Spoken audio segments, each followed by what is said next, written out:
Eu vejo a mesma coisa no Nunes, cara. O grupo dele ali é de centro-esquerda, da mesma laia que você. Eu não voto na esquerda jamais. Eu, Pablo. Falar assim, do fundo do meu coração, não vejo diferença nenhuma entre você e o Nunes. Os dois perfis. O tanto de gente que tá votando em você por não ter opção e o tanto de gente que tá votando no Nunes por falta de opção. Vou te falar o nome da pessoa, você vai definir em uma palavra. Bolsonaro. Cara, Bolsonaro foi um péssimo presidente para o Brasil. Zombou das pessoas na pandemia, isso é imperdoável. Fernando Henrique Cardoso. Cara, foi um cara que eu, moleque no movimento estudantil, fiz oposição a ele, né? Porque não representa as ideias que eu acredito.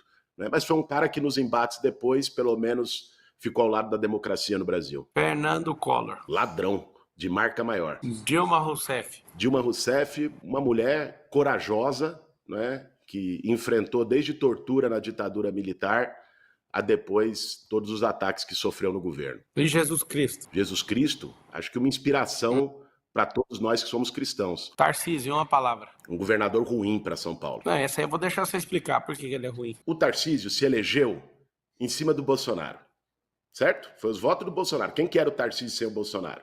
Ele se elegeu em cima dos votos do Bolsonaro. E o que ele fez? Pensa bem, às vezes a gente faz, sua campanha deve ter feito também pesquisa qualitativa, né? Que era aquela pesquisa que você junta eleitores e tal. Aí o pessoal falava, algumas pessoas falavam, eu gosto do Tarcísio. Aí quando o entrevistador da pesquisa perguntava por quê, ficava aquele som do grilo. Era só propaganda. O Tarcísio está há 2 anos no governo. O que ele fez foi vender a Sabesp, num negócio perigoso que pode virar Enel da água agora. O que ele fez foi um negócio contra livro didático em escola. Quer dizer, o cara, em 2 anos, não conseguiu deixar um legado de melhoria para o povo. Por isso que eu acho que não é um bom governador para São Paulo. E vamos lembrar, isso é importante, fazer esse alerta, porque o meu adversário agora, Marçal, sendo muito franco, e o fato dele não ter vindo aqui expressar isso, não é o Ricardo Nunes, meu adversário, cara. Ricardo Nunes é um fantoche, é um cara inseguro e tal. Não vou usar palavras aqui, até porque você aí insistiu para a gente não fazer uma conversa de ataques. O Ricardo Nunes é um cara que não tem expressão, não tem identidade própria. O que está em jogo nessa eleição agora é o Tarcísio poder usar... Só completar esse raciocínio, o que está em jogo nessa eleição é o Tarcísio usar a cidade como trampolim, botando um fantoche aqui, para ele largar o governo e ser candidato a presidente.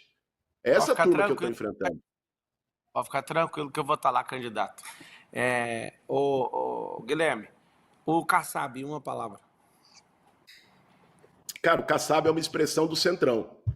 É um cara que teve em todos os governos. Né? Ele representa essa política.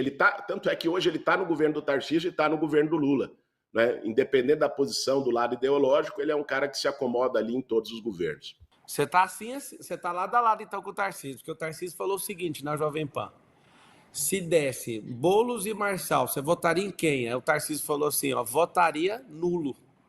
Então você está falando que se tivesse Nunes e Marçal, você votaria nulo também? Apertaria 50 com gosto. E eu acho que essa é uma... Mas quem está no segundo turno hoje sou eu e o Nunes.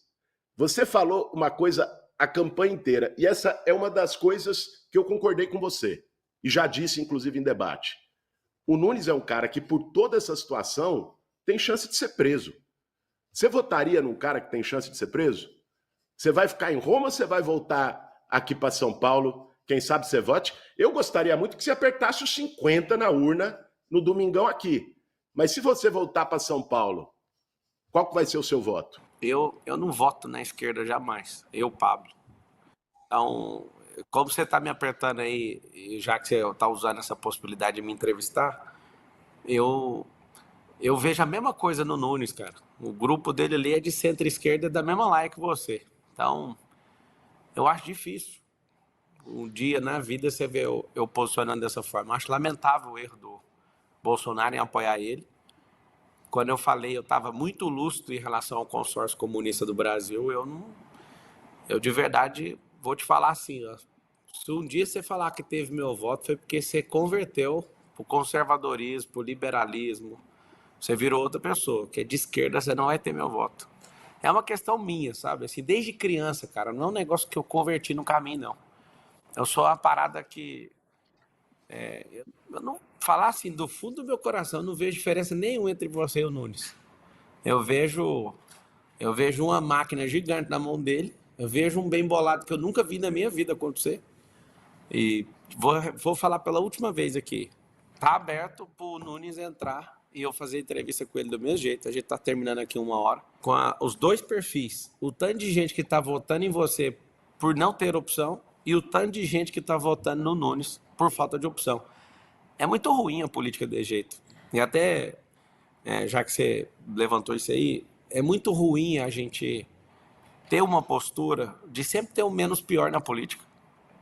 Meu coração foi lavado, sabe? Eu acho que eu quebrei o pau mesmo. Você viu, né? Eu não gastei dinheiro público, você foi o que mais gastou. E eu, Pablo, vi toda essa situação, a gente quase chegou ali, né? Mas eu confesso que é muito ruim, sabe?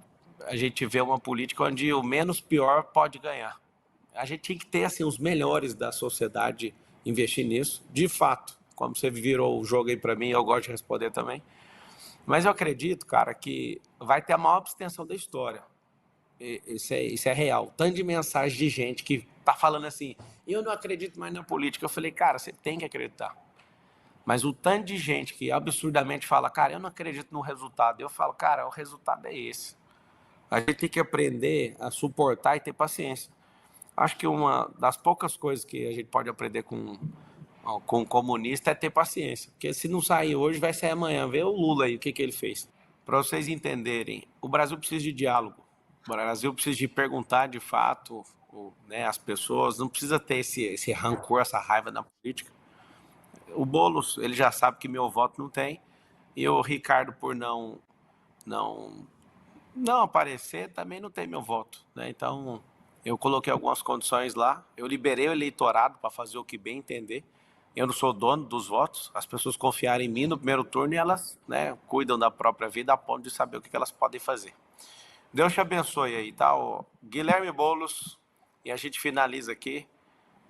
Eu continuo, então. É o seguinte, é um momento um pouquinho difícil para mim, tá? Eu confesso meu desconforto, bem difícil. Eu vou ligar aqui pro Ricardo. Estamos ao vivo com quase 500 mil pessoas em todas as redes sociais. Vou ligar para ele e se ele não quiser, eu vou finalizar. Vou ligar, estou ligando para o prefeito. Proposta com isso, esse desafio. Quando eu fiz o desafio, eu tinha certeza que nenhum dos dois iria aceitar. Essa era a minha certeza. Continuo mostrando para vocês aqui que está chamando, mas não está indo para lugar nenhum.